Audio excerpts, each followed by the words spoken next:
Assalamualaikum warahmatullahi wabarakatuh. Halo, selamat pagi Bapak dan Ibu tutor serta rekan-rekan semua. Perkenalkan, saya Fadli Muhammad Habibi dengan NIM 0557060117. Saya merupakan mahasiswa dengan prodi Sistem Informasi dari UPBJJ Universitas Terbuka Bandung. Video ini saya buat untuk memenuhi tugas praktikum 1 mata kuliah struktur data. Dalam video ini juga saya akan menjelaskan langkah-langkah pengerjaan tugas yang berisikan 5 soal pemrograman Java, mulai dari deklarasi variabel, string, array 1 dimensi, array 2 dimensi, serta linked list. Baik rekan-rekan semua, mari kita mulai rangka praktikumnya.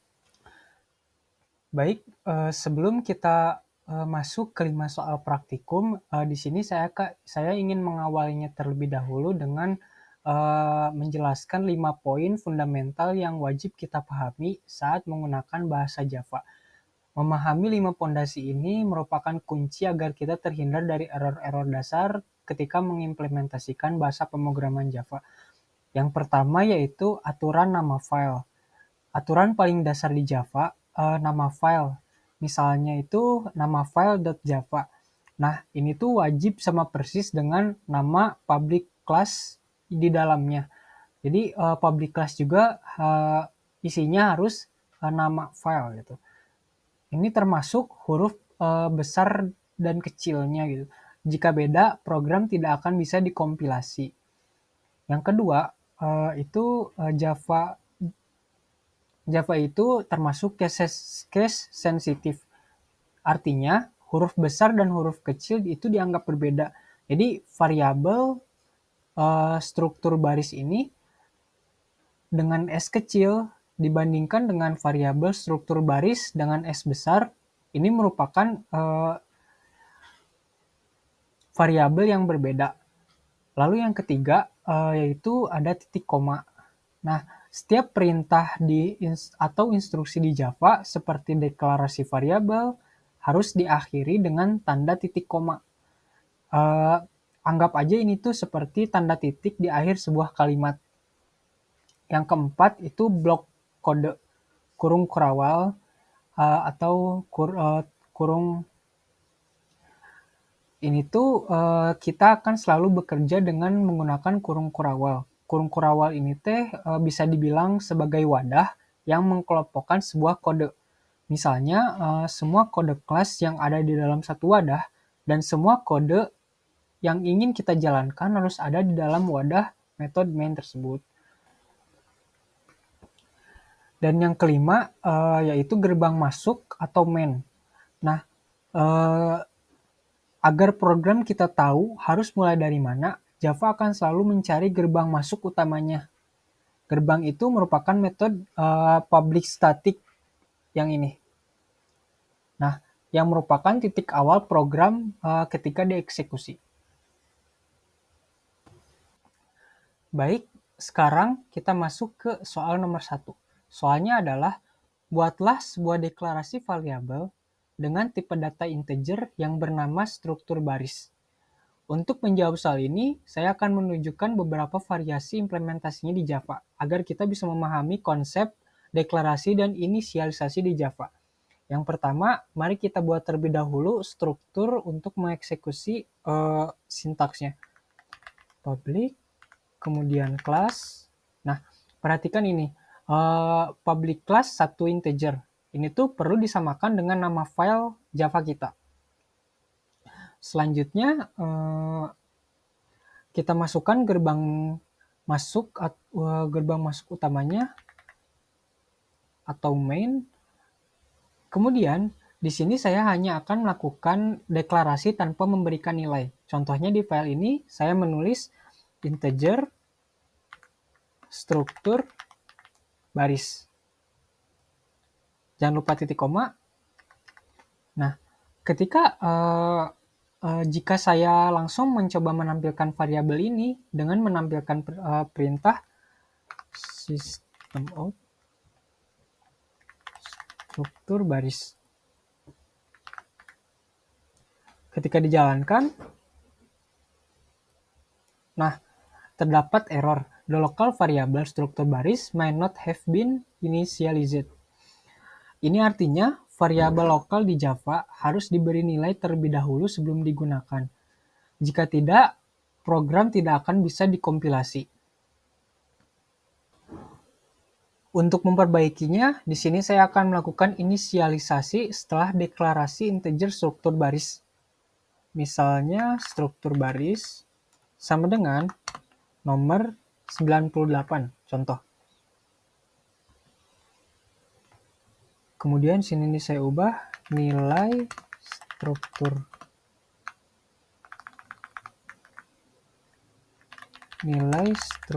baris sama dengan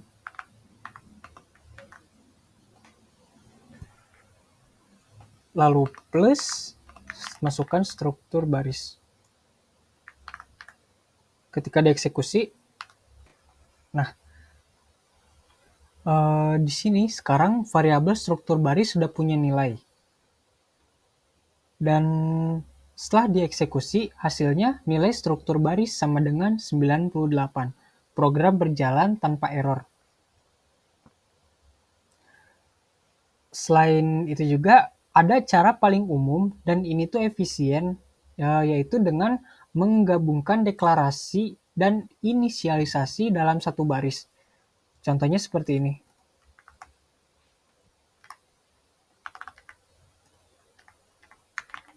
Integer struktur baris, karena variabel struktur baris sudah ada, kita tambahin 1 sama dengan masukkan angka integernya, misalnya 11. Kemudian eksekusi.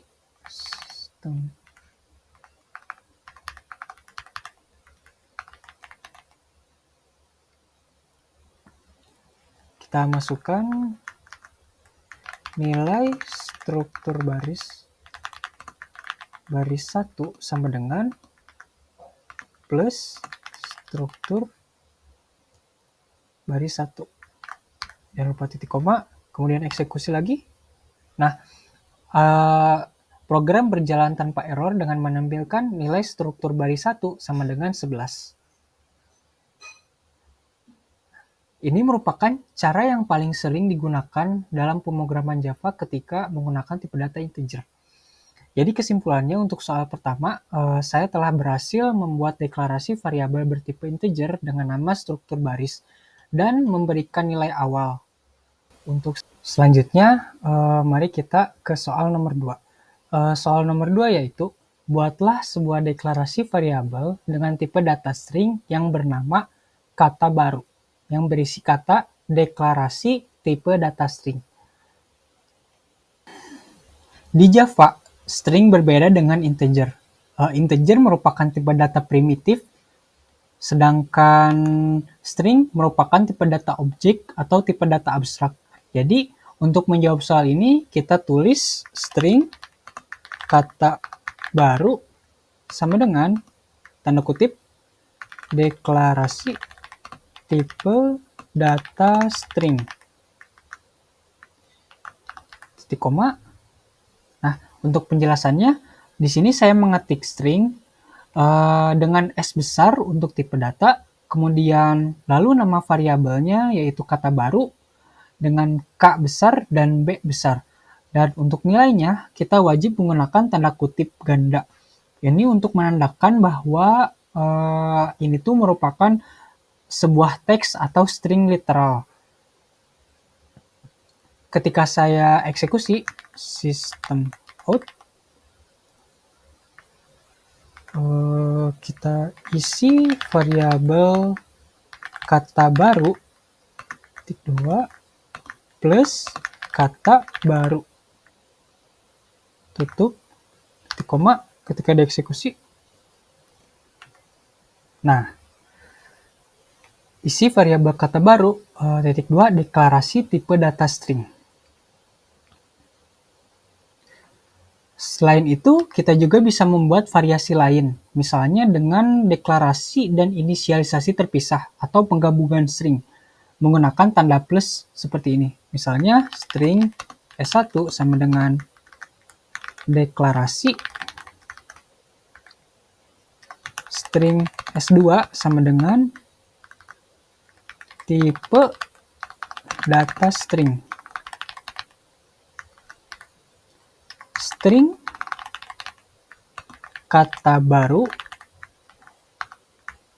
versi 2 misalnya. Dengan S1 ditambah, bukan ditambah, plus, tanda kutip, kemudian plus lagi, S2, titik koma, dan jika kita jalankan,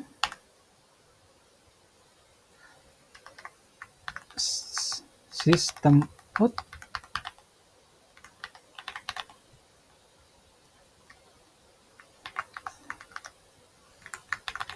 isi variabel kata baru V2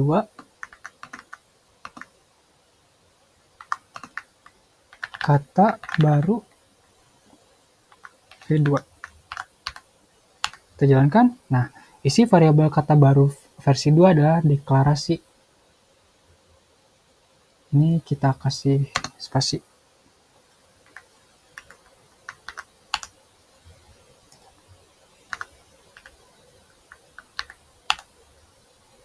Nah, seperti ini ya. Isi variabel kata baru versi 2 sama deklarasi tipe data string. Ini tuh sama, cuma variasinya berbeda untuk cara pemanggilan isi variabelnya itu berbeda. Sekarang kita lanjut ke soal nomor 3. Soalnya adalah, buatlah pendeklarasian array satu dimensi dengan nama 4 angka dengan E kecil dan A besar dengan tipe data integer yang berisikan angka 7, 10, 20, dan 23. Array merupakan struktur data dasar yang ukurannya tetap. Untuk menjawab soal ini, saya akan menggunakan deklarasi literal. Jawabannya dapat ditulis seperti berikut. Misalnya, integer 4 angka, kemudian kasih tanda kurung kurawal, 7, masukkan angkanya, 10, 20, dan 23. Tutup. Titik koma. Penjelasannya, integer dengan tanda kurung siku ini memberitahu Java bahwa ini tuh merupakan sebuah array integer. Nah, tanda kurung kurawal di sini ini tuh langsung mengisi array dengan nilai yang diminta. Ada catatan juga di sini angka 07 saya tulis dengan 7 untuk menghindari notasi oktal dan memastikan nilainya adalah 7 desimal. Nah, yang paling penting untuk dipahami dari array satu dimensi ini atau struktur data array, bagaimana kita mengakses datanya. Jadi meskipun kita menuliskan dalam satu baris, ini 7, 10, 20, dan 23, nah di balik layar itu Java ngasih tahu masing-masing array-nya tuh slot atau indeks untuk setiap elemen. Dan indeks ini tuh indeks di Java selalu dimulai dengan angka 0. Jadi angka 7 ini merupakan indeks ke 0, angka 10 merupakan indeks ke 1, angka 20 merupakan indeks kedua, dan angka ke 23 merupakan indeks ke 3. Selanjutnya, mari kita eksekusi array satu dimensi ini. Sistem print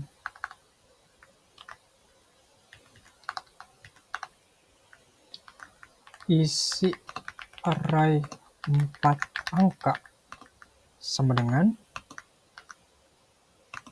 plus 4 angka. Nah, ada perbedaan untuk memanggil array dan string atau integer. Jadi untuk menampilkan seluruh isi array, kita itu bisa menggunakan ini terlebih dahulu di bagian atas ya. Import Java util, kemudian array. Nah, ini ya. Kemudian titik koma. Nah, untuk cara memanggilnya juga itu berbeda ya. Seperti ini. Isi array 4 angka, kemudian plus array, lalu array, terus titik, toString,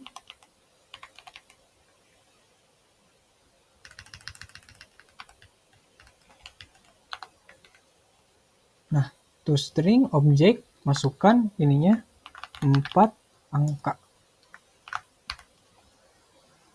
Kita coba eksekusi.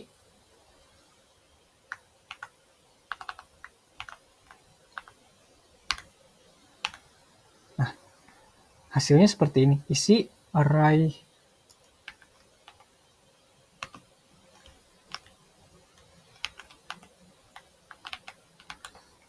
hasilnya seperti ini ya. Isi array 4 angka adalah 7, 10, 20, dan 23. Seperti itu. Baik, mari kita lanjut ke soal nomor 4. Di sini soalnya adalah buatlah pendeklarasian array 2 dimensi dengan nama angka tipe data string yang terdiri dari 3 baris dan 3 kolom. Isi baris dan kolom berisi angka berikut: 1, 3, 5, 14, 19, 20, 22, 29, 27, dan 29. Array 2 dimensi pada dasarnya merupakan array di dalam array. Jadi kita bisa menganggapnya tuh seperti tabel dengan baris dan kolom. Untuk membuatnya, kita perlu menggunakan kurung siku ganda. Sintaksnya seperti ini. String, kurung siku pertama, dilanjut dengan kurung siku kedua. Kemudian diikuti dengan angka. Nah, satu kurawal luar untuk tabelnya.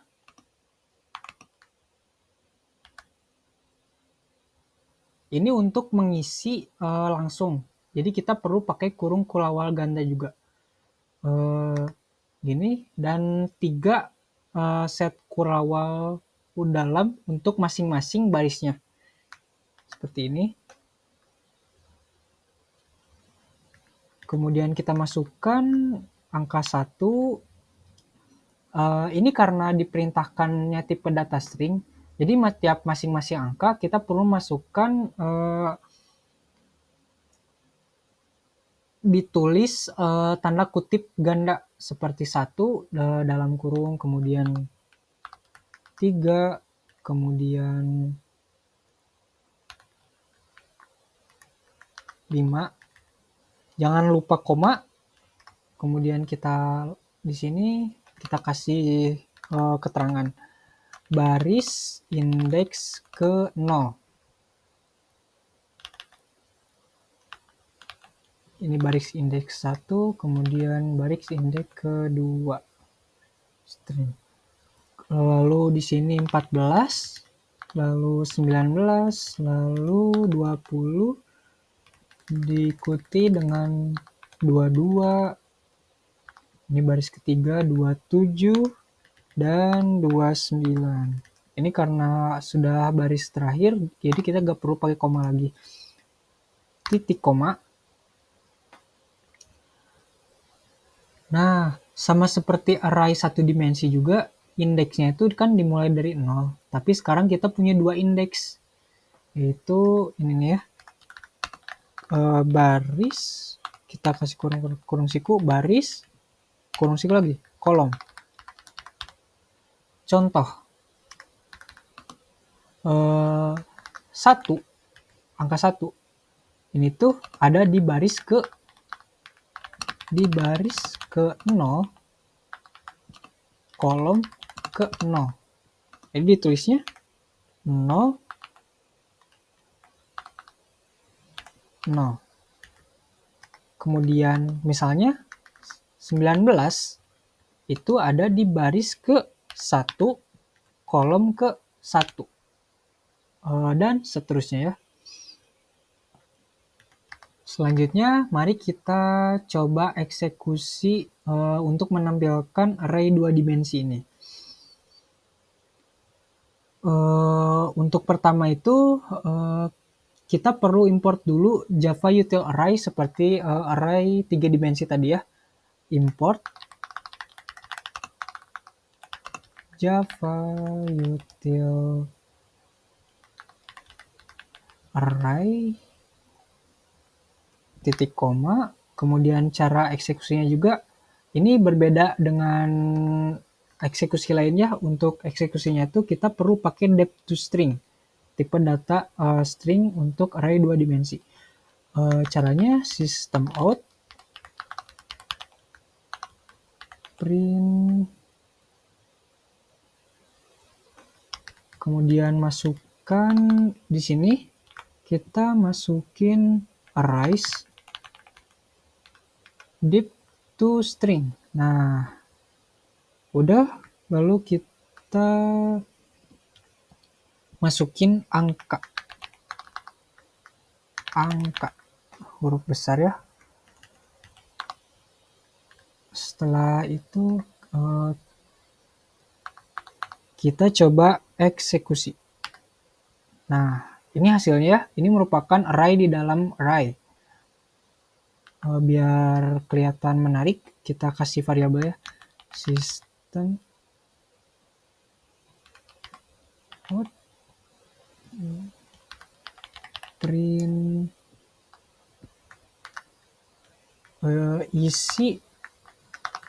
isi array 2 dimensi angka sama dengan, nah ini ya, seperti ini. Seperti yang kita lihat di debug console, outputnya jadi susunan angka 3 kali 3 dengan baris 3 dan kolom 3. Oke, sekarang kita sudah tiba di soal terakhir, yaitu soal nomor 5. Soalnya adalah buatlah deklarasi linked list dengan nama list angka yang memiliki list 22, 19, 44, 60, dan 72. Linked list ini berbeda dengan array. Jika array memiliki ukuran tetap atau statis, linked list bersifat dinamis sehingga kita bisa menambah atau menghapus data dengan mudah. Nah, untuk menggunakan linked list ini tuh kita perlu import Java Util linked list-nya. Import Java Util link. Nah, import juga import Java Util Array, sama seperti array sebelumnya. Kemudian untuk mencetak linked list-nya kita bisa menggunakan sintaks berikut. Linked list, kemudian masukkan integer, lalu list angka sama dengan new linked list, kemudian isi array sub list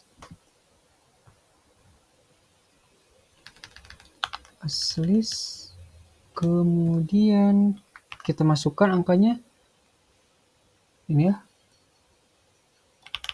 22, 72, kemudian titik koma, lalu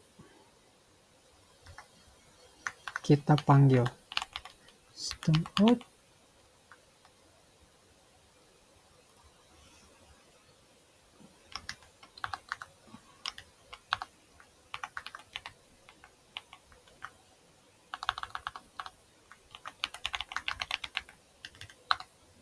Nah,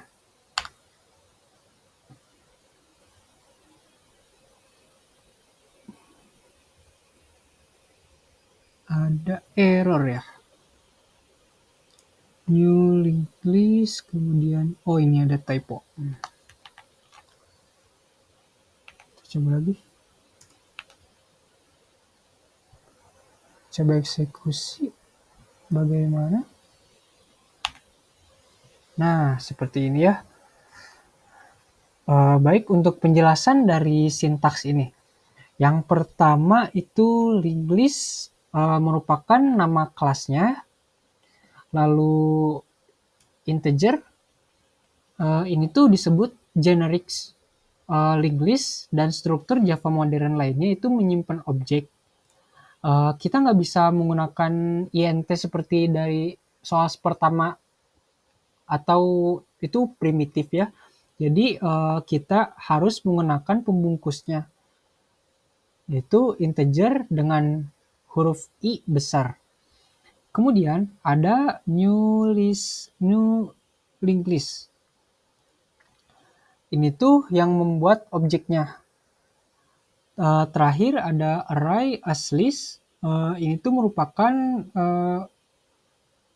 cara untuk memasukkan nilai-nilai awal yang diminta oleh soal ke dalam list. Nah, seperti yang kita lihat di debug console, outputnya sekarang 22, 19, 44, 60, dan 72. Sebenarnya ada juga cara manual ya. Untuk cara manualnya itu seperti ini.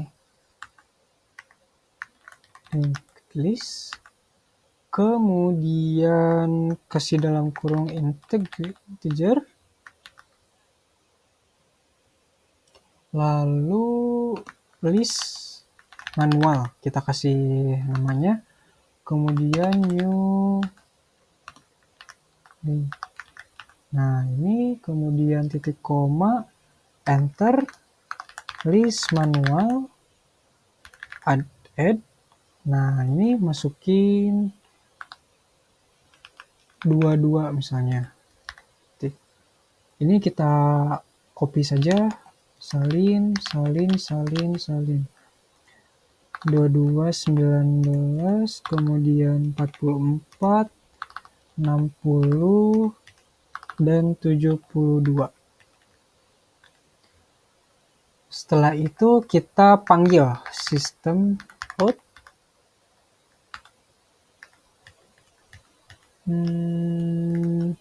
Kita kasih variabel isi list manual, terus plus list. Kita eksekusi. Nah, ini hasilnya bakal sama, cuma yang membedakan ini tuh sedikit panjang dengan cara manual, sedangkan untuk yang pertama ini tuh cuma cukup satu baris saja. Selanjutnya saya bakal membuktikan kenapa linked list ini tuh berbeda dengan array. Kan linked list itu dinamis ya. Jika saya menampakkan angka 100 di akhir ini, di akhir angka, saya tinggal pakai metode add 100. Jadi kita buat list angka titik add, kemudian integer, masukkan angka misalnya 100 ya. Kita coba eksekusi lagi.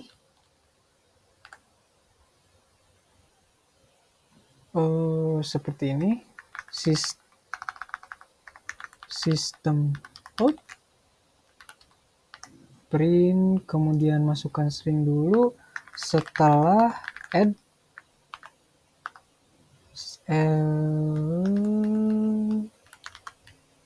setelah add 100, kemudian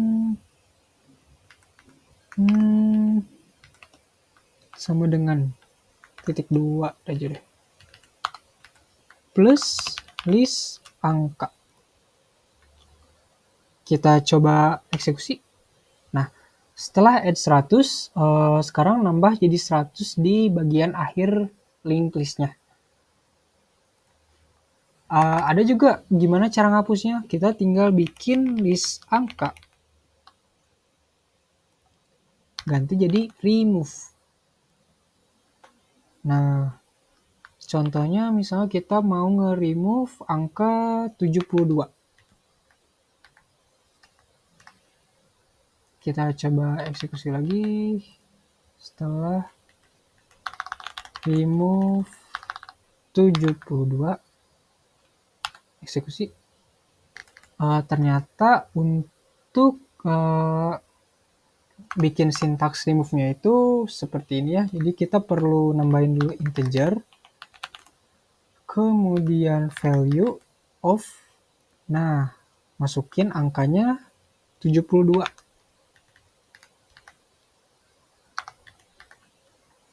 Eksekusi. Nah, seperti ini. Sekarang angka 72 sudah hilang. Ini untuk ngehapus. Nah, linked list ini berarti nunjukin seberapa fleksibilitas struktur datanya gitu. Seperti itu. Baik, demikian penjelasan dan demonstrasi tugas praktikum 1 mata kuliah struktur data dari saya. Saat ini saya telah menyelesaikan 5 soal mulai dari variabel sederhana integer, string, array 1 dimensi, array 2 dimensi, dan linked list. Semoga video ini dapat membantu teman-teman semua yang menyimak video dari awal hingga akhir mengenai konsep dasar struktur data dalam bahasa Java. Terima kasih atas perhatiannya. Mohon maaf apabila terdapat kesalahan kata baik yang disengaja ataupun yang tidak disengaja. Apabila terdapat yang kurang atau penjelasan saya yang belum tepat, teman-teman bisa komentar di kolom ya. Sampai jumpa lagi di tugas selanjutnya. Terima kasih. Wassalamualaikum warahmatullahi wabarakatuh.